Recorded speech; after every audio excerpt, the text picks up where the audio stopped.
ब्रह्मसूत्र ब्रह्मसूत्र ग्रंथ में page number 764 और 764 पेज के ऊपर से 9 नंबर की पंक्ति है। 9 नंबर की पंक्ति में अंतिम शब्द आया है अत्र उच्यते न वायु प्राण नापि करण व्यापार। ठीक, देखो भाई, तो बात यह चल रही है कि द्वितीयाध्याय चतुर्थ पाद और द्वितीयाध्याय के चतुर्थ पाद का यह 5 नंबर का अधिकरण चल रहा है और इस अधिकरण का नाम है न वायु क्रियाधिकरणम। ठीक, और इस अधिकरण का विचार विषय है कि मुख्य प्राण का स्वरूप क्या है। जबकि पूर्व पक्ष ने कहा था जो बाह्य वायु है वही मुख्य प्राण है, अथवा सभी इंद्रियों का मिलकर कोई व्यापार विशेष ही मुख्य प्राण है, ऐसा पूर्व पक्ष ने कहा। उसका निराकरण करने के लिए अब सिद्धांत पक्ष आ रहा है। तो ये जो पंक्ति है अत्र उच्यते, इसके ऊपर लिखिए सिद्धांत। सिद्धांती अपनी बात बोल रहे हैं और अत्र के पूर्व में एक वाक्य भी लिखते हैं अवतरण के रूप में, छोटा सा, सिद्धांतत्वेन सूत्रम आदत्ते। ठीक है, लिखा है क्या? हाँ, सिद्धांत के रूप में सूत्र का ग्रहण करके उत्तर दिया जा रहा है सूत्र के माध्यम से। और सूत्र का अर्थ लिखा है? लिखा है। अच्छा, चलिए फिर अब उसका भाष्य।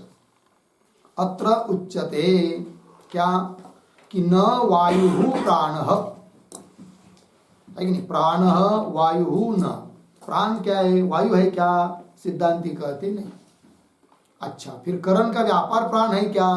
कह रहे न अपि करण व्यापार, करण का व्यापार भी प्राण नहीं है। जो कि पूर्व पक्षी ने 2 विकल्प लिए थे, माने थे, वो दोनों भी नहीं है। क्यों नहीं है वायु प्राण? क्यों नहीं है करण का व्यापार प्राण? पूछ रहे प्रश्न सिद्धांतियों को कोई। कुतः, क्यों? उत्तर दे रहे सिद्धांती पृथक उपदेशात्, अलग अलग उपदेश होने के कारण वायु भी मुख्य प्राण नहीं है और करणों का व्यापार भी मुख्य प्राण नहीं है। कैसे? स्पष्ट कर रहे आगे। वायोः तावत् प्राणस्य पृथक उपदेश भवति। ठीक है ना? थोड़ा सा अन्वय कैसा पढ़ेंगे? 2 शब्द छोड़कर, प्राणस्य पीछे तावत् वायोः आगे पृथक उपदेश भवति। ठीक, देखो भाई, प्राण तावत मतलब सबसे पहले तो ये बात बताई जा रही कि प्राण और वायु इन दोनों का पृथक उपदेश, अलग अलग उपदेश है। इससे पता चलता है कि वायु मुख्य प्राण नहीं है। तो बोलोगे कहाँ है पृथक उपदेश, अलग अलग उपदेश? तो श्रुति में। तो कौन श्रुति है वो? तो श्रुति दे रहे, देखिए, प्राण एव ब्रह्मण चतुर्थ पाद स वायुना ज्योतिषा भाति च तपति च, छांदोग्योपनिषद इसमें बताया है। तो क्या है इस श्रुति का अर्थ? तो प्राण ही ब्रह्म का चौथा पैर है, पाद है, और वह प्राण वायुना ज्योतिषा, ज्योतिरूप वायु से भाति, प्रेरित होता है या प्रकाशित होता है, और तपति, अपना कार्य करने के लिए प्रवृत्त होता है प्राण वायु के द्वारा। यदि प्राण ही वायु होता तो वायु के द्वारा वो प्रेरित होता है, प्रकाशित होता है, ऐसा क्यों बताते? क्योंकि भेद का निर्देश जो होता है वो भिन्न भिन्न वस्तु में होता है। लेकिन जो नहीं भिन्न वस्तु है तभी तो प्रेरक भाव बनेगा। यदि दोनों एक ही होता तो इस प्रकार का भेद नहीं बताया होता, ये उसका मतलब। ठीक है, चलिए, ये जो श्रुति है प्राण एव ब्रह्मण चतुर्थ पाद इत्यादि, उसका अर्थ थोड़ा सा हम लोग लिख लेते हैं। तो लिखेंगे मनोरूप ब्रह्मण, मनोरूप ब्रह्मण वाक् प्राण चक्षुश्रोत्रैः मनोरूप ब्रह्मणः वाक् प्राण चक्षुः श्रोत्रैः चक्षुश्रोत्रैः चतुष्पात्वम् चतुष्पात्वम् कौंस में लिखिए 4 पाद कौंस बंद। आगे श्रुतौ उक्तम अस्ति श्रुतौ उक्तम अस्ति पूर्ण विराम। तत्र प्राणः आदिदैविकेन वायुना आदिदैविकेन वायुना कौंस में लिखिए वायु रूप देवता के निमित्त से वायु रूप देवता के निमित्त से कौंस बंद। फिर आगे प्रतीक भाति बराबर अभिव्यज्यते भाति बराबर अभिव्यज्यते कौंस में लिखिए व्यक्त होता है व्यक्त होता है कौंस बंद पूर्ण विराम। आगे अभिव्यक्तः सन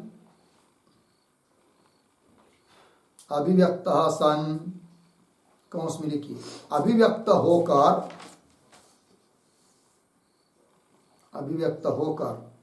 कौंस बंद। आगे प्रतीक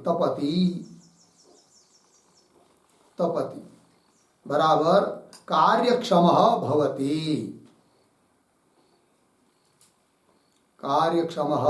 भवति कौंस में लिखिए अपने व्यापार में प्रवृत्त होता है अपने व्यापार में प्रवृत्त होता है कौंस बंद इत्यर्थ। ठीक देखो भाई अर्थ तो उपासना प्रकरण में आता है कि मन में ही ब्रह्म की भावना करो और उस मन रूप ब्रह्म के 4 पाद बताया है श्रुति ने। एक वाक है वाणी, दूसरा प्राण, तीसरा चक्षु और चौथा श्रोत्र। 4 पैरे 4 पाद है श्रुति में कहे हुए हैं और इन 4 पाद को लेकर ही 4 पाद में ही किसी को लेकर ही मन विषयों की तरफ जा सकता है अन्यथा नहीं। ठीक है तो तत्र प्राण जो है चारों में से एक पाद प्राण वो आदिदैविकेन वायुना अर्थात वायु रूप देवता के निमित्त से भाति अर्थात अभिव्यक्त होता है। तो वायु रूप देवता मतलब बाह्य वायु ये सब तो अलग चीज है और अभिव्यक्त होने वाला प्राण अलग चीज है।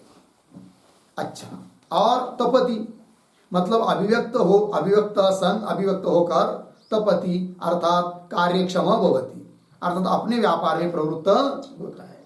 यहाँ पर इस श्रुति में भेद बताया है, भिन्नता बताइए, भिन्न रूप से उपदेश है। प्राण अलग है, वायु अलग है, अतः वायु ही प्राण है यह पूर्व पक्षी का कहना ठीक नहीं, यह अर्थ निकल आता है।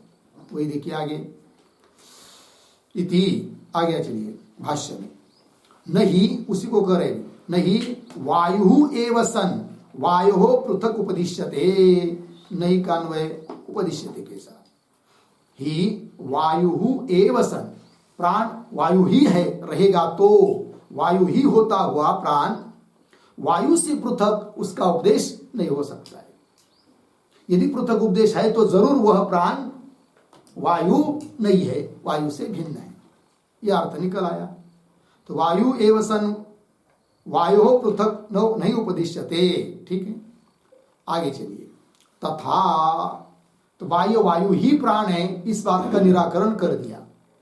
अब जो दूसरा विकल्प था पूर्व पक्षी का कि सभी करणों का व्यापार ही प्राण है, उसका निराकरण करना है।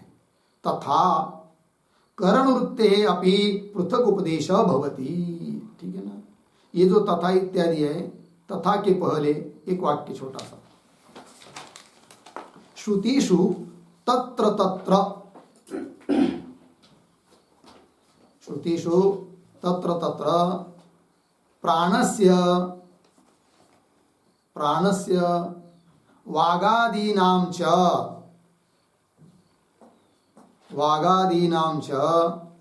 मिथः संवादलिंगेन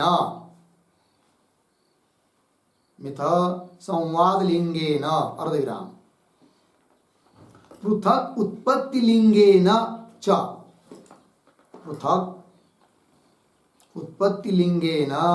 च इंद्रिय तद अभिन्न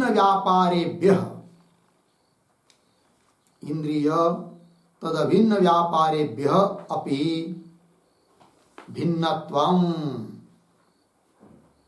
भिन्नत्वम् इति आह तथा इति। ठीक है, देखो भाई अर्थ। तो श्रुति में तत्र तत्र उस प्रकरण में उस प्रसंग में क्या बताया? प्राणस्य वागादीनां च मिथ संवादलिंगेन, प्राण और वागादि इनका परस्पर संवाद बताया है, एक बात। और पृथक उत्पत्ति लिंगेन, और अलग अलग उत्पत्ति बताई है प्राण की और वागादि इंद्रियों की। ठीक, ये दो हुए हेतु। पृथक उत्पत्ति लिंगेन च, इससे क्या सिद्ध होगा फिर? इंद्रिय तद अभिन्न व्यापारेभ्य अपि, इंद्रिय और इंद्रियों से अभिन्न जो इंद्रियों का व्यापार उनसे भी भिन्न ही है। कौन? प्राण। अर्थात प्राण न तो इंद्रिया है न तो इंद्रियों का व्यापार है। क्यों? यदि इंद्रिया अथवा इंद्रियों का व्यापार प्राण होता तो प्राण और वागादि इंद्रियों का संवाद नहीं बताया होता। संवाद उसमें होता है जहां भेद रहता है, अर्थात वागादि इंद्रिय अलग चीज है और प्राण अलग चीज है। अकेले में अभेद में संवाद नहीं होता है, और संवाद बताया है, इसका मतलब इंद्रियों से और इंद्रियों के व्यापार से भिन्न है। कौन? प्राण। और इंद्रियों का जो व्यापार है वो इंद्रियों से अभिन्न है, कार्य कारण का भेद होता है। अतः इंद्रिय और प्राण इनका संवाद है, इससे भी मालूम पड़ता है कि दोनों एक नहीं है। इंद्रिय और इंद्रियों का व्यापार उनसे भिन्न है प्राण, यह अर्थ एक बात। और दूसरी बात, अलग अलग उत्पत्ति बताइए। यदि इंद्रिया या इंद्रियों का व्यापार ही प्राण रहता तो उनकी उत्पत्ति अलग अलग नहीं बताई होती, जबकि प्राण और इंद्रियों की उत्पत्ति अलग अलग बताई है। इसका मतलब वो दोनों एक नहीं है, अर्थात प्राण न तो इंद्रिय है न तो इंद्रियों का व्यापार है। इस बात को कहना है। उत्पत्ति लिंगे न इंद्रिय तद अभिन्न व्यापारेभ्यपि भिन्नत्वम् इति आह तथा इति। वही कह रहे, अब देखिए आगे। तथा करण वृत्ते है अपि, करण शब्द का अर्थ इंद्रिय, वृत्ति मतलब व्यापार। तो इंद्रिय करण वृत्ते अपि पृथक उपदेश भवति, प्राण का और इंद्रियों के व्यापार का भी अलग अलग उपदेश है, वो कह रहे। तथा करण वृत्ते अपि पृथक उपदेश भवति, ठीक है ना। प्राण का और करण वृत्ति का अलग अलग उपदेश श्रुति में किया है। इससे भी मत पता चलता है कि इंद्रियों का व्यापार मतलब प्राण नहीं है, प्राण अलग चीज है और इंद्रियों का व्यापार अलग चीज है। कैसे? आगे दे रहे, वागादीनि करणानि अनुक्रम्य तत्र तत्र पृथक प्राणस्य अनुक्रमणात्, अर्धविराम, वृत्ति मतोः च अभेदात्, पूर्ण विराम। और आगे, न ही करण व्यापार एव सन करणेभ्य पृथक उपदिश्यते। इतना थोड़ा सा अन्वय करेंगे तो देखिए भाई, तो दो शब्द छोड़कर, दो तीन शब्द छोड़कर आया है बीच में, तत्र तत्र। फिर पीछे आइए, वागादि करणानि अनुक्रम्य। फिर आगे, प्राणस्य, पीछे पृथक अनुक्रमणात्, हो गया। फिर दो तीन शब्द छोड़कर आगे, न ही करण व्यापार एव सन करणेभ्य पृथक उपदिश्यते। फिर उसके पीछे क्यों वृत्ति वृत्तिमतो हो च अभेदात। देखिए भाई अर्थ तो तत्र तत्र वहां वहां श्रुतियों में उस प्रकरण में क्या वागादीनी करणानि अनुक्रम्य प्राणस्य पृथक अनुक्रमणात् है कि नहीं। देखो तो वागादीनी करणानि अनुक्रम्य, अनुक्रम्य शब्द का अर्थ लिखिए गणित्वा, ठीक है ना। वागादि करणों को गिनकर या उनका उल्लेख करके फिर प्राणस्य पृथक अनुक्रमणात्, प्राण का अलग रूप से अनुक्रमण है, अनुक्रमणात् है कि गणनात्, अनुक्रमणात् का अर्थ करेंगे गणनात्, गणना की गई है, मापा है, मोजा है, उल्लेख किया है, निर्देश किया है, ठीक है ना।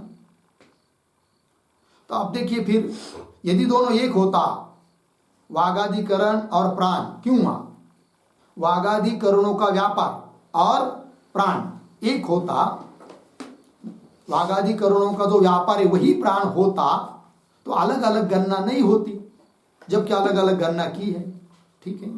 चलिए भाई तो तत्र तत्र वागादीनी करणानि अनुक्रम्य प्राणस्य पृथक अनुक्रमणात्। और आगे चलिए नहीं करण व्यापार एव सन करणेभ्य पृथक उपदिश्यते।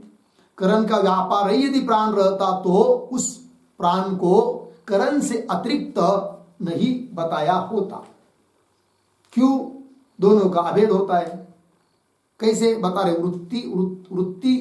वृत्ति मतो हो चा भेदा, वृत्ति और वृत्ति वाला, वृत्ति मतलब व्यापार और व्यापार वाला, थोड़े में कार्य कारण, इनका क्या होता है अभेद।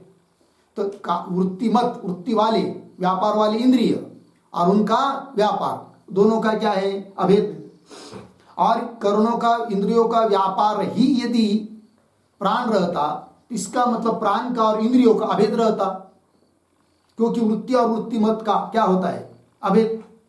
और यदि अभेद होता, अभेद है तो क्या नहीं करण व्यापार रहे वसन, आया ना पंक्ति, करण का व्यापार ही होता हुआ कौन प्राण, करणेभ्य पृथक नहीं उपदिश्येत, करणों से पृथक उसका उपदेश नहीं होता।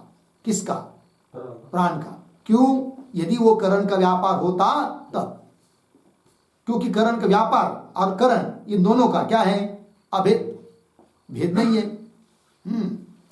और अलग अलग से उपदेश उन चीजों को होता है जो दोनों भिन्न भिन्न रहती है। अभिन्न नहीं रहेंगे, दो कोई चीज अभिन्न नहीं है तो उसका अलग अलग रूप से उपदेश नहीं हो सकता है। जैसे जल है कि नहीं, उसी का दूसरा नाम है उदक, नाम में भेद है अर्थ में नहीं। तो एक ही वाक्य में ऐसा होता है क्या, क्या त्वम जलम उदकम नीरम आनय होता है क्या नहीं। तू जल उदक और नीर को ले आ, ऐसा नहीं होता है ना। क्यों नहीं होता है कि जो जल है वही उदक है, जो उदक है वही नीर है। ऐसा वाक्य प्रयोग कोई करेगा तो गलत होगा। हाँ, यदि कोई कहेगा कि त्वम जलम घटम च आनय, तब तो ठीक है, क्योंकि जल अलग चीज है, घट अलग चीज है। उसी प्रकार श्रुति वाक्यों में क्या कि इंद्रियों का, प्राण का उल्लेख और इंद्रियों का उल्लेख अलग अलग है, उपदेश अलग अलग है, इसका मतलब दोनों में भेद है। यदि इंद्रियों का व्यापार प्राण रहता तो प्राण व्यापार हुआ और व्यापार वाले हुई इंद्रिय, और दोनों का क्या रहता है फिर अभेद, क्योंकि वृत्ति वृत्तिमान का क्या होता है अभेद। और जहां अभेद होता है वह अलग से उपदेश नहीं होता है, किंतु अलग से उपदेश है। इसका मतलब अलग चीज है, कौन, प्राण अलग है और इंद्रिय अलग है, और इंद्रियों का व्यापार और प्राण दोनों एक नहीं है। ये मतलब पंक्ति देखिए, तत्र तत्र वागादीनी करणानि अनुक्रम्य प्राणस्य पृथक अनुक्रमणात् गणनात्। और आगे अन्वय के अनुसार नहीं करण व्यापार एव सन, करण का व्यापार ही होता हुआ करणेभ्य पृथक नहीं उपदिश्य, नहीं का अन्वय उपदिश्येत के साथ, क्यों बीच में हेतु वृत्ति वृत्तिमतो च अभेदात्। लग गया पंक्ति। चलिए इससे क्या सिद्ध हुआ कि प्राण न तो बाह्य वायु है और प्राण न तो इंद्रियों का व्यापार है, ये बात हुई। आगे चलिए तथा एतस्मा जायते प्राण मन सर्वेन्द्रियाणि च खम वायु। श्रुति है एतस्मात् इस परमात्मा से प्राण उत्पन्न होता है, मन उत्पन्न होता है, सभी इंद्रियां उत्पन्न होती है और ख मतलब आकाश उत्पन्न होता है, वायु उत्पन्न होता है, ऐसा भी बताया। अलग अलग उत्पत्ति बताइए। आप समझ लीजिए अंतिम में आया वायु और प्राण, वायु ही यदि प्राण होता तो प्राण जायते ये बताया, फिर वायु हो जायते क्यों बताते यदि ये कहीं रहता तो? इसका मतलब एक नहीं, उत्पत्ति अलग अलग बताइए। दूसरी बात सर्वेन्द्रियाणि जायते, सभी इंद्रियां उत्पन्न होती है कहा है, और प्राण जायते प्राण भी उत्पन्न होता है ये भी बताया है। यदि प्राण और सभी इंद्रियां एक होती तो अलग अलग उनकी उत्पत्ति नहीं बताई होती, जबकि अलग अलग उत्पत्ति बताई है। अर्थात क्या इंद्रियों से भिन्न है कौन? प्राण। और इंद्रियों के व्यापार से भी भिन्न है कौन? प्राण। वायु से भी भिन्न है कौन? प्राण। ये उसका मतलब। तथा इतस्मात् जायते प्राण मन सर्वेन्द्रियाणि च खम वायु। आगे इति एवमादयः, ठीक है ना, अपि वायोः करणेभ्यश्च प्राणस्य पृथक उपदेशाः अनुसर्तव्याः। ठीक है, थोड़ा सा अन्वय। इति एवमादयः अपि, फिर दो शब्द छोड़कर आ गए। प्राणस्य पीछे वायोः करणेभ्यश्च, आगे पृथक उपदेशाः अनुसर्तव्याः। ठीक है ना। इति एवमादय श्रुतियां भी, श्रुति में बताया, जो बताया ना वेद, देखिए क्या कहा है, इति एवमादय अपि अनुसर्तव्याः, इसका भी अनुसरण करना चाहिए, विचार करना चाहिए। क्या बताया है तो कह रहे प्राणस्य वायोः करणेभ्यश्च, प्राण में वायु से और करणों से पृथक उपदेश है, अर्थात प्राण का और वायु का, प्राण का और करणों का पृथक उपदेश है, अलग अलग उपदेश है। यह भी उत्पत्ति भी अलग अलग बताई है। इससे भी मालूम पड़ता है कि प्राण अलग ही तत्व है, न तो बाह्य वायु है न तो करणों का व्यापार। अनुसर्तव्यः, अंगीकर्तव्यः, ठीक है ना, उसका भी अंगीकार करना चाहिए, अर्थात विचार करना चाहिए। आगे न च समस्तानां करणानां एका वृत्तिः संभवती, है कि नहीं, और सभी करणों को मिलकर कोई व्यापार है वही प्राण है, ये भी कहना ठीक नहीं। और बता रहे क्योंकि सभी करणों का मिलकर कोई एक व्यापार हो ही नहीं सकता, सबका अपना अपना व्यापार अलग अलग है, ये बात कही जा रही है। अब ये जो पंक्ति है न च, तो न के पूर्व में एक वाक्य लिखिए, प्राणस्य इंद्रिय वृत्तित्वं श्रुत्या निरस्य युक्त्या अपि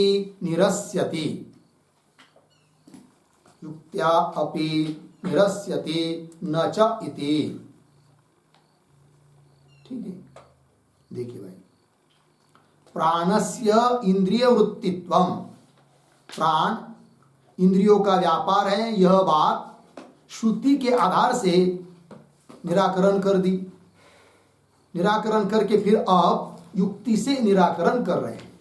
ठीक है, देखो न च समस्तानाम, न कानवे बाद में, समस्तानाम करणानाम, करणानाम का अर्थ इंद्रियाणाम, समस्तानाम करणानाम एका वृत्ति संभवती, न कान्वय संभवती के साथ, सभी करणों की, सभी इंद्रियों की कोई एक वृत्ति अर्थात एक व्यापार हो नहीं सकता है, सबका अपना अपना व्यापार अलग है। वही बात बता रहे आगे, प्रत्येकम एकैक वृत्तित्वात्, एक हेतु, समुदायस्य च अकारकत्वात्, ये दूसरा हेतु।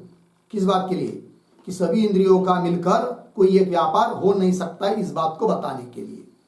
प्रत्येकम अर्थात प्रत्येक इंद्रिय का, लेकिन प्रत्येकम एक ही वृत्तित्व, प्रत्येक का अपना अपना एक एक क्या है वृत्ति व्यापार है। श्रोत्र का वृत्ति क्या है सुनना, चक्षु का देखना है कि नहीं, वाणी का बोलना, इस प्रकार। और दूसरी बात समुदायस्य च अकारकत्वात्, और समुदाय जैसे दर्शन का कारक है इंद्रिय चक्षु, श्रवण का कारक श्रवण करने वाला कारक कौन है श्रोत्र इंद्रिय। उस प्रकार समुदाय मिलकर कोई किसी चीज का कारक है, करता है, कारक है, ऐसा है नहीं। समुदायस्य च अकारकत्वात् है ना। चलिए, तो ये जो है ना समुदायस्य, तो समुदाय इसके पहले एक छोटा सा वाक्य लिखे होता है, अतः अपि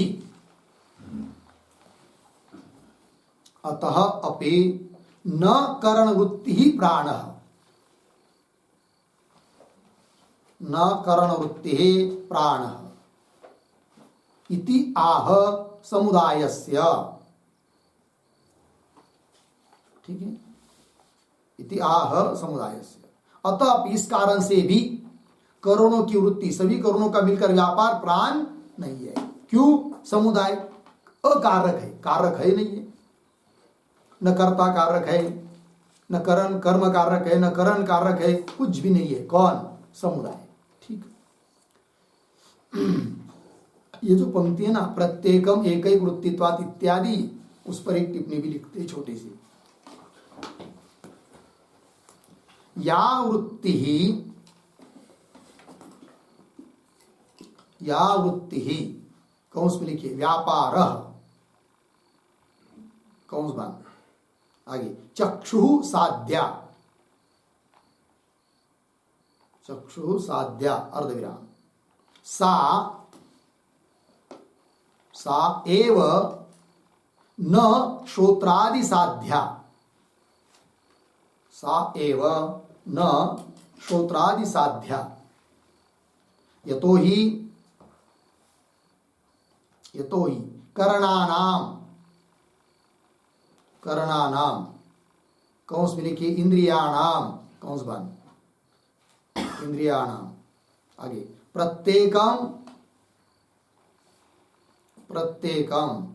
एकैक रूप ग्रहादि वृत्तौ, एकैक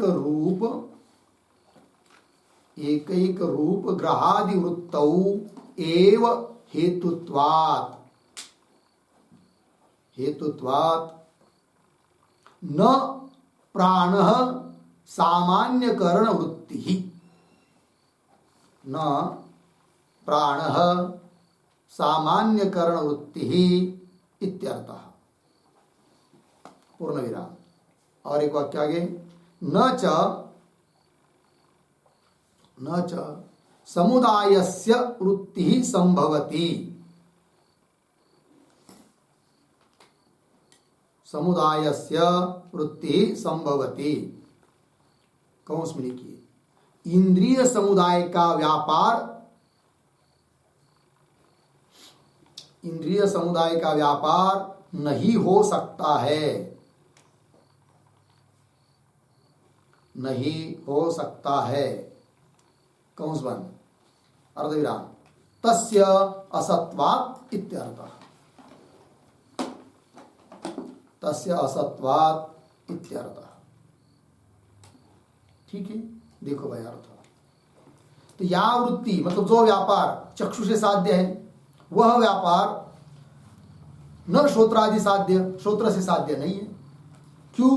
करणानाम इंद्रियों का, प्रत्येक का एक एक रूप ग्रहादि वृत्तौ एव हेतुत्वात्, अपना अपना विषय ग्रहण करने के लिए उनका क्या है? व्यापार है। सबका मिलकर कोई एक व्यापार दिखने को दिखता ही नहीं है कि नहीं? इसलिए न प्राण सामान्य करण वृत्ति, प्राण सामान्य करण वृत्ति, सभी करणों का मिलकर व्यापार प्राण है, ऐसा नहीं कह सकते। और ऐसा यदि मानेंगे ही जबरदस्ती से, तो कोई अंधा व्यक्ति, इसको आंख नहीं है, फिर उसमें तो प्राण काम है, प्राण रूप व्यापार होगा ही नहीं, क्योंकि एक आंख कम है, किसी में दो इंद्रिय नहीं है, चक्षु नहीं है, श्रोत्र नहीं है, तो उसमें प्राण रहना ही नहीं चाहिए, क्योंकि सभी इंद्रियों का मिलकर व्यापार आप मान रहे क्या? प्राण को। और कोई इंद्रिय एक चाहे दो चाहे तीन कम रहेंगे, फिर प्राण रूप व्यापार होना ही नहीं चाहिए। और प्राण रूप व्यापार यदि नहीं रहेगा तो उसका जीवन सिद्ध नहीं हो पाएगा, है कि नहीं? शरीर नहीं टिक पाएगा, ये सब दिक्कत आएगी। इसका मतलब सभी इंद्रियों का मिलकर कोई व्यापार प्राण है, यह बात नहीं। ठीक है, आगे चलिए और आगे करें। न च समुदाय से वृत्ति संभवती, समुदाय की कोई वृत्ति, समुदाय का मिलकर कोई व्यापार है नहीं। वही कहा, इंद्रिय समुदाय का व्यापार नहीं हो सकता है। क्यों? तस्य असत्वा, समुदाय की सिद्धि ही नहीं है, ये बात। आइए मूल में, प्रत्येकम एक एक वृत्तित्वात् समुदायस्य च अकारकत्वात्, होगा इतना। आगे चलिए, ननु, अब ननु से पूर्व पक्षी आक्षेप कर रहा है, अतः ननु के ऊपर लिखिए आक्षेप।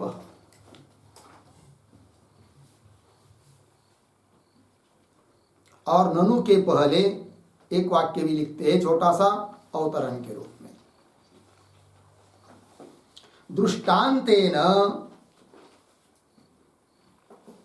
दृष्टांतेन समुदितानां करणानां, समुदितानां करणानां कारकत्वं शंकते, कारकत्वं शंकते ननु इति। ठीक है, देखो भाई, दृष्टांत है ना, दृष्टांत देकर समुदित करणों का, समुदितानाम करणानाम, समुदित करणों का, करणों में कारकत्व हो सकता है, कोई व्यापार हो सकता है, किसी व्यापार के कारक बन सकते हैं समुदाय मिलकर, इंद्रिया। इस बात को दृष्टांत से कहने का प्रयास कर रहा है पूर्व पक्षी।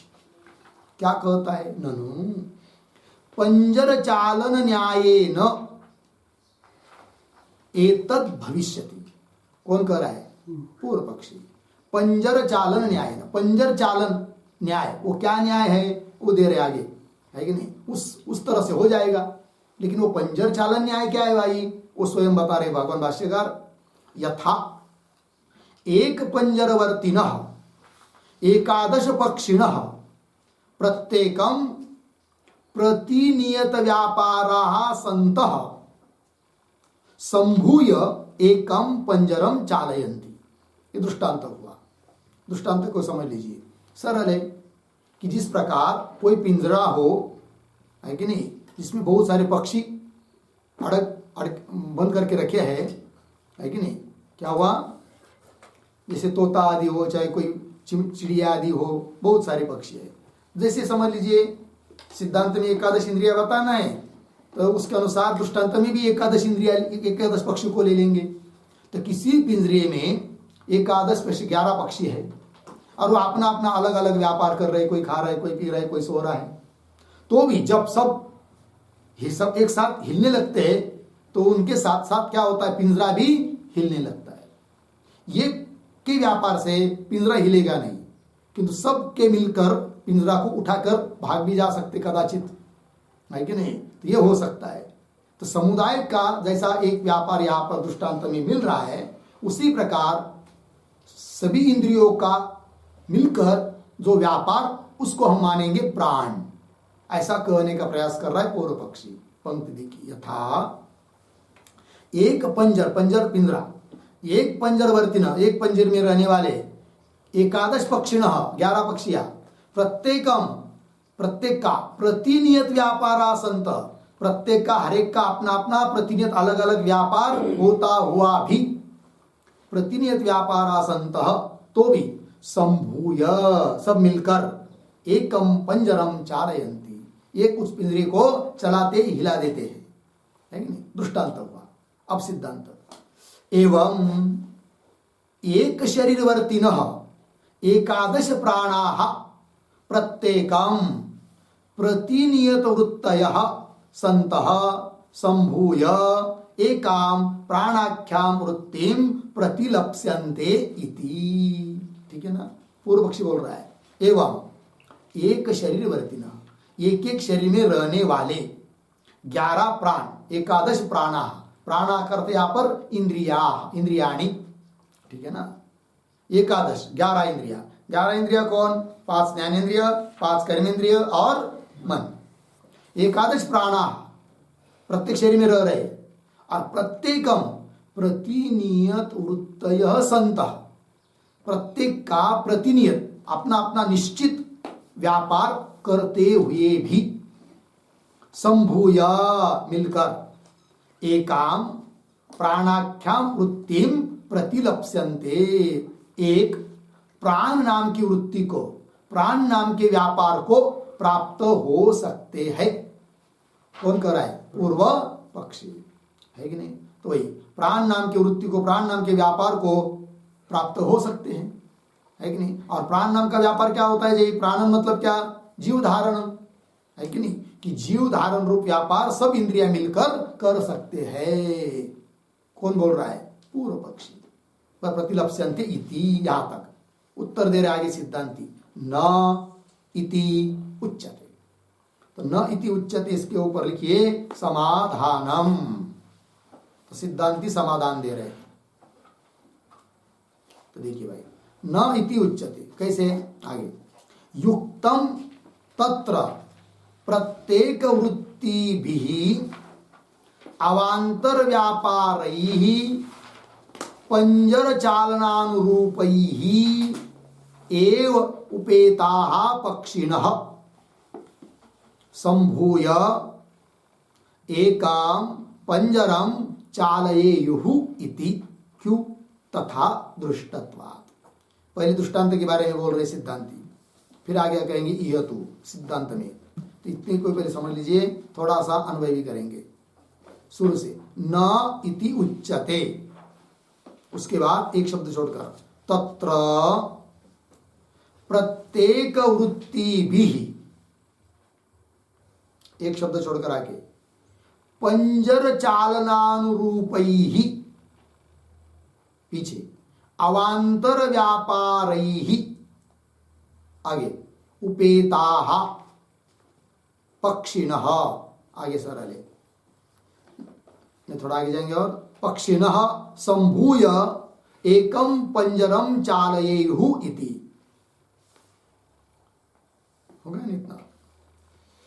तथा चालयेयुः इति, इति के बाद वाक्य के शुरू में आइए इति युक्ताम, फिर अंतिम में तथा दृष्टत्वात्। हो गया? देखो भाई अर्थ। तो न इति उच्यते, क्यों? तत्र दृष्टांत में प्रत्येक वृत्ति भी, प्रत्येक का अपने अपने व्यापारों के साथ, व्यापारों के द्वारा क्या? पंजर चालनानुरूपैः अवांतर व्यापारै उपेता पक्षिण। पक्षिण का विशेषण है उपेता, युक्ता, युक्त है पक्षी।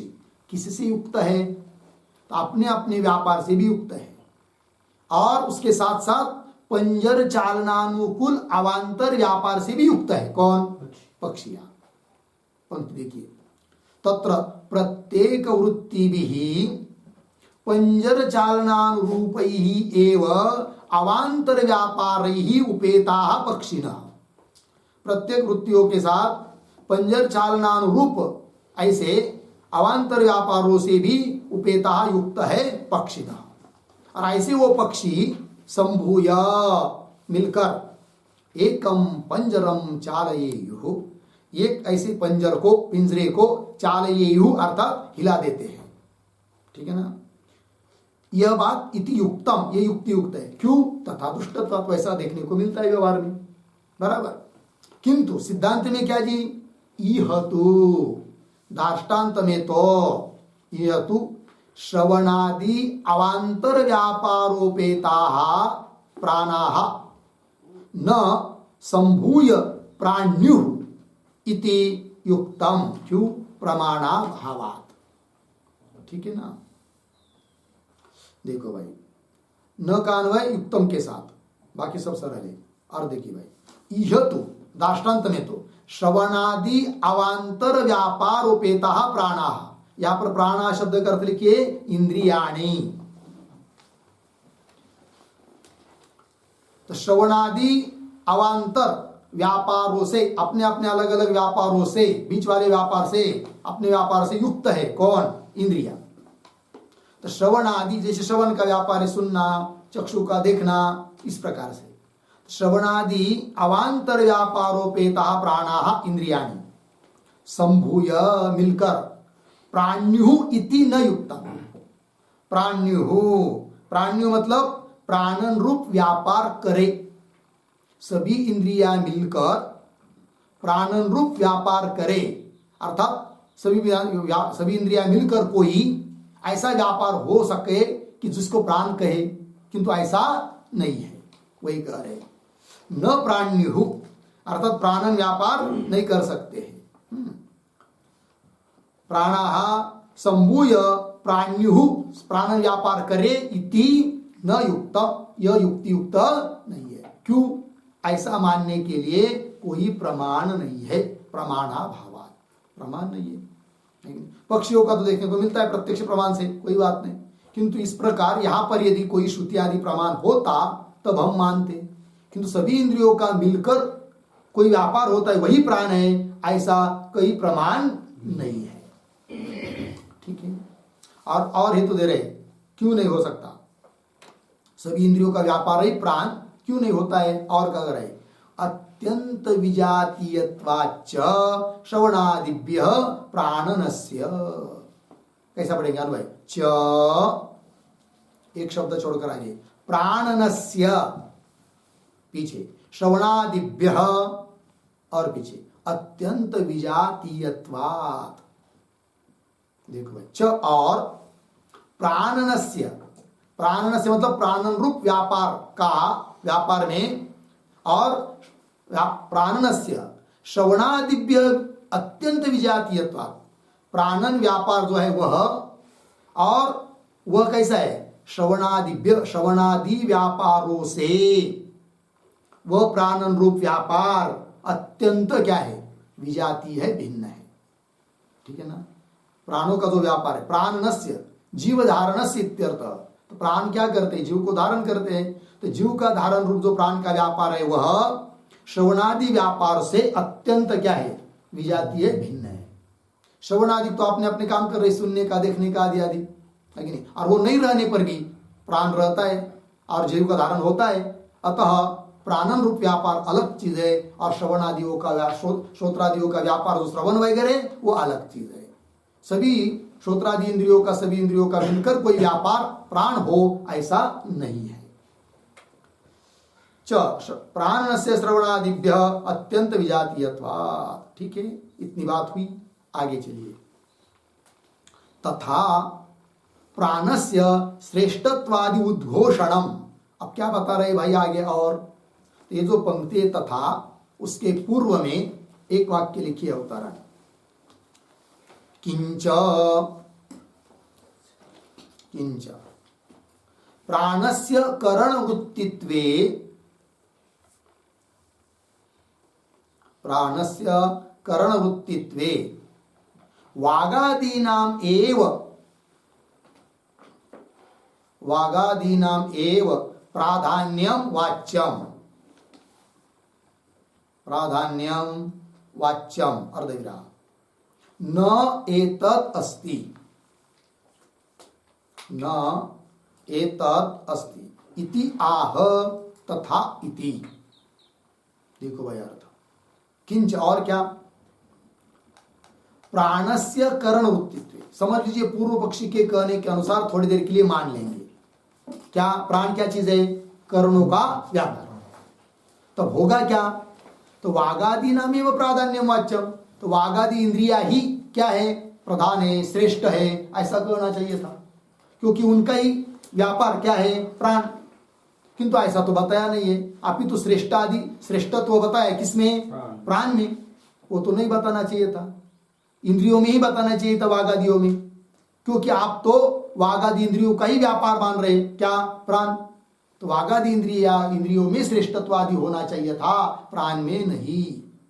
जबकि प्राण में श्रेष्ठत्व बताया है, वागादियों में नहीं। इसका मतलब वागादि इंद्रियों का मिलकर व्यापार प्राण है, यह बात नहीं। ठीक है। किंच प्राणस्य कर्मवृत्तित्वे वागादीनाम एव प्राधान्यम वाच्यम न एतदस्ति, किंतु ऐसा तो है नहीं है।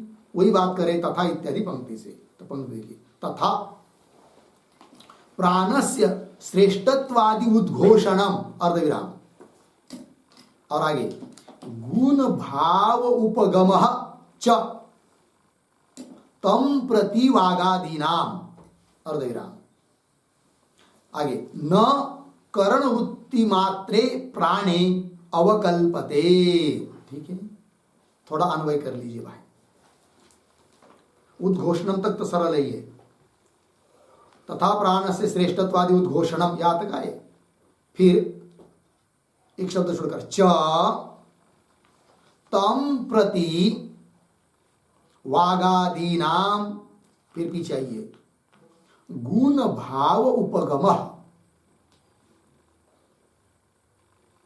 आगे चलिए, आगे अंतिम में करण वृत्ति मात्रे प्राणे, पीछे न, अंतिम में अवकल्पते।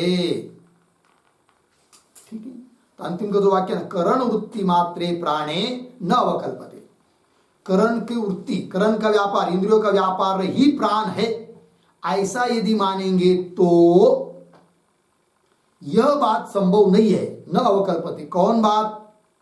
प्राणस्य श्रेष्ठत्वादि उद्घोषण, प्राण में श्रेष्ठत्व कहना, श्रेष्ठत्व बताना, श्रेष्ठत्व का उद्घोष करना, जय जयकार करना प्राणों का, यह श्रुति में यह बात संभव नहीं होगी। एक बात। दूसरी बात च और तम प्रति, प्राणम प्रति वागादीनाम गुण भाव उपगम, प्राणों के प्रति वागादियों को गुण भाव, गुण भाव का अर्थ लिखिए गौण भाव अर्थात अप्राधान्य, उपगम मतलब स्वीकार, तो गुण भाव उपगम, तो वागादीनाम गुण भाव उपगम, वागादियों में गौण भाव अप्राधान्य भाव का जो स्वीकार है, प्राणों के दृष्टि से, प्राणों की अपेक्षा से गौण है, अप्रधान है, कौन? वागादि। यह भी कथन संभव नहीं होगा, इसकी कल्पना नहीं कर पाते। कब? यदि करणों का व्यापार ही प्राण रहता तो। क्योंकि करणों का व्यापार प्राण है तो प्राण को ही श्रेष्ठता आ जाती, सॉरी वागादि इंद्रियों को ही श्रेष्ठता आ जाती। वागादि इंद्रियों का व्यापार तो श्रेष्ठता किसमें आती? इंद्रियों में आती, क्योंकि इंद्रिय धर्मी है और व्यापार उसका धर्म है, और धर्म की अपेक्षा धर्मी श्रेष्ठ होता है। तो श्रेष्ठता किसमें आती? वागादि इंद्रियों में, न कि प्राण में। एक बात। दूसरी बात, प्राणों की अपेक्षा गौणत्व, अप्रधानत्व भी नहीं आता किनमें? इंद्रियों में। कब? यदि इंद्रियों का ही व्यापार प्राण रहता तो। किंतु ऐसा तो है नहीं है कि नहीं? क्या श्रेष्ठता बताई है? इंद्रियों में नहीं, प्राण में। और वागादि में अप्रधानता बताई है, अर्थात वागादि इंद्रियों का व्यापार नहीं है, कौन? प्राण। फिर प्राण है क्या? अलग स्वतंत्र चीज है। वो क्या है बताएंगे आगे। इतना लगा? पंक्ति देखिए। तथा प्राणस्य श्रेष्ठत्वादि उद्घोषणम एक च तम प्रति, प्राणम प्रति वागादीनाम गुण भाव उपगम, गौण भाव का स्वीकार, ये सब बातें आगे। करण वृत्ति मात्रे प्राणे न अवकल्पते, करण का व्यापार ही प्राण होता तो इनकी कल्पना नहीं होती, जबकि कल्पना इनकी हुई है। अच्छा, अंतिम तस्मात् अन्यः वायु क्रियाभ्याम प्राण, मिला अन्वय। तस्मात् अंतिम में प्राण पीछे, वायु क्रियाभ्याम पीछे, अन्य। तस्मात् इसलिए प्राण वायु से भी भिन्न है, वायु ही प्राण नहीं, वायु से भिन्न है। और क्रिया, क्रिया मतलब इंद्रियों का व्यापार, उनसे भी भिन्न है, कौन? प्राण। ये बात हो गई। आगे चलिए, अब पुनः आक्षेप कर रहा है पूर्व पक्षी। दो ही पंक्ति रह गए, पूरा करते। कथम तर्हि इयं श्रुति ही, तो कथम के ऊपर लिखिए आक्षेप। और कथम के पर एक छोटा सा वाक्य, अभेद श्रुते गतिम पृच्छति। अभेद श्रुते गतिम पृच्छति, कथम इति।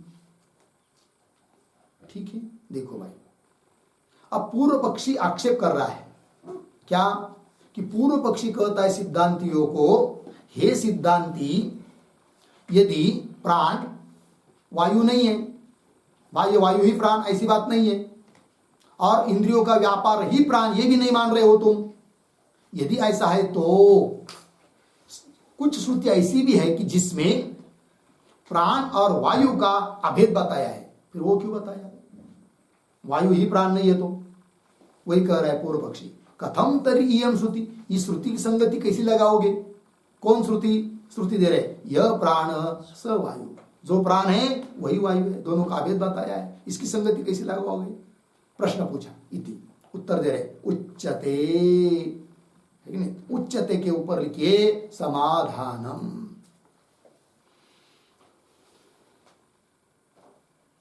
ठीक है, देखो भाई, तो ये जो पंक्ति है ना, उच्चते, उच्चते के पहले एक वाक्य लिख लेते हैं अवतरण, यथा मृदः घटः, मृदः घटः न वस्त्वन्तरम, न वस्त्वन्तरम अर्धविराम, नापि मृन्मात्रम, नापि मृन्मात्रम तद्विकारत्वात्, तद्विकारत्वात् अर्धविराम, तथा वायोः, वायोः विकारः प्राणः, वायोः विकारः प्राणः इति अभेदश्रुतेः, अभेदश्रुतेः गतिम आह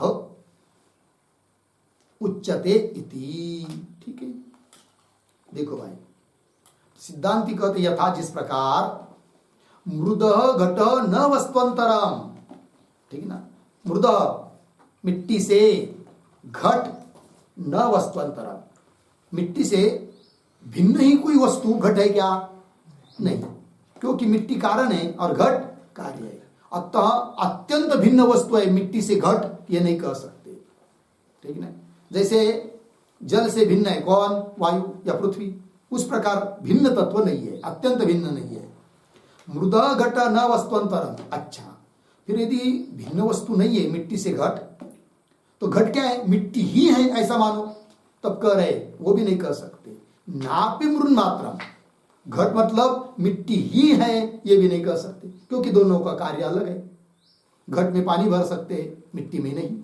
ठीक है ना, नापि मृन मात्रम, फिर है क्या चीज, घट क्या चीज है, न तो घट मिट्टी से न तो अन्य भिन्न कोई वस्तु मान रहे हो, और घट को न तो मिट्टी ही मान रहे हो, फिर घट है क्या चीज, तो बता रहे तद विकारत्वात्, है कि नहीं, हाँ, नापि मृन मात्रम, क्योंकि तद विकारत्वात्, मिट्टी का विकार है, कार्य है कौन, घट, है कि नहीं। अतः घट क्या है जी, एक मिट्टी का कार्य है, न तो मिट्टी से अत्यंत भिन्न वस्तु है, न मिट्टी ही घट है, किंतु है क्या, मिट्टी का कार्य। ये दृष्टांत हुआ। उस प्रकार तथा वायु विकार प्राण, उस प्रकार प्राण क्या चीज है, न तो वायु से अत्यंत भिन्न कोई वस्तु है, कौन, प्राण, और न वायु ही प्राण है, वायु ही प्राण ये भी नहीं, वायु से भिन्न कोई अन्य वस्तु ये भी नहीं, फिर है क्या, वायु का कार्य है, कौन, प्राण, और कार्य कारण का अभेद होता है, इसलिए श्रुति ने अभेद बताया है प्राण का और वायु का, और कुछ नहीं, श्रुति की संगति लगा दी। ठीक, तथा वायो विकार, विकार मतलब कार्य, प्राण इति अभेद श्रुते गतिमाह, अभेद श्रुति की संगति लगा रहे सिद्धांति उच्चते इति पंक्ति से। तो देखो भाष्य में उच्चते क्या कह रहे, देखिए गया, वायु एव अयम अध्यात्मम आपन्न पंचव्यूह विशेषात्मना अवतिष्ठमान प्राण नाम भण्यते, अर्धविराम, न तत्वांतरम नापि वायु मात्रम, हो गया। थोड़ा सा शुरू के 2-3 शब्द का अन्वय। उच्चते के आगे एक शब्द छोड़कर 2 शब्द छोड़कर अयम, पीछे आइए, वायु एव, आगे अध्यात्मम आपन्न, आगे सरल है। ठीक है, तो क्या करे फिर? तो अयम वायु, यह वायु ही अध्यात्मम आपन्नम, आपन्न, अध्यात्म भाव को प्राप्त हुआ। वो अध्यात्म क्या है जी, वो बताएंगे। अध्यात्मम आपन्न, पंचव्यूह है कि नहीं, 5 अवस्था वाला, विशेषात्मना अवतिष्ठमान, विशेष रूप से स्थित है। कौन? प्राण, जिसको प्राण नाम से बोलते हैं। भन्यते कथ्यते, तो ये जो है ना अध्यात्मम आपन्न इत्यादि, उस पर लिखिए एक वाक्य। अध्यात्मम आपन्न बराबर देहम प्राप्त, देहम प्राप्त, कौंस में लिखे देह में प्राप्त, कौंस बंद, फिर अर्धविराम, प्रतीक पंचव्यूह बराबर पंचावस्थ, पंचावस्थ, कौंस में लिखिए 5 अवस्था वाला, 5 अवस्था वाला, कौंस बंद।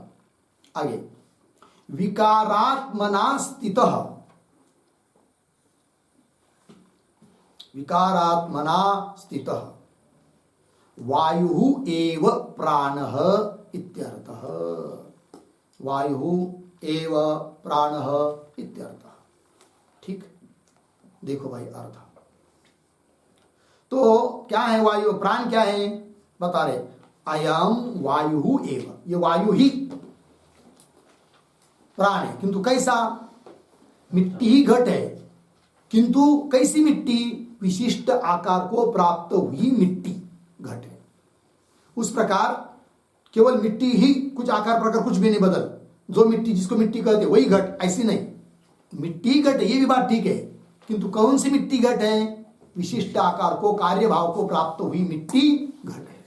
उस प्रकार अयम वायु अध्यात्मम आपन्न, मतलब देहम प्राप्त, देह में प्राप्त हुआ। ठीक है, कैसा? पंचव्यूह, पंचावस्था, 5 अवस्था वाला। पुनः कैसा होता है भाष्य में? विशेषात्मना अवतिष्ठमान, उसका अर्थ कर दिया विकारात्मना स्थित, कार्य रूप में स्थित। वायु एव प्राण, वायु ही प्राण है, किंतु ऐसा नहीं, कार्य रूप से स्थित, देह में प्राप्त 5 अवस्था वाला जो वायु, उसको हम कहते क्या? प्राण। ये बात भन्यते नाम कथ्यते। आगे न तत्वांतरम, कोई वायु से अत्यंत भिन्न तत्व है प्राण, यह भी बात नहीं। नापि वायु मात्रम, और वायु ही प्राण है, यह भी बात नहीं। आगे अतश्च, अतः च उभे अपि भेदा भेद श्रुति न विरुध्यते। अतः ऐसा होने से, उभे अपि भेदा भेद श्रुति, अर्थात प्राण और वायु का भेद बताने वाली श्रुति और भेद बताने वाली श्रुति, दोनों का भी परस्पर कोई विरोध नहीं है। न विरुद्धेते, कोई विरोध नहीं है, इस बात को बता दिया है ना। तो ये हो गया भाई 9 नंबर का भाष्य पूरा हुआ। आगे कल्चर हम लोग कल करेंगे। ओम पूर्णमद पूर्णमिदं पूर्णात् पूर्णमुदच्यते पूर्णस्य पूर्णमादाय पूर्णमेवावशिष्यते। ओम शांति शांति शांति।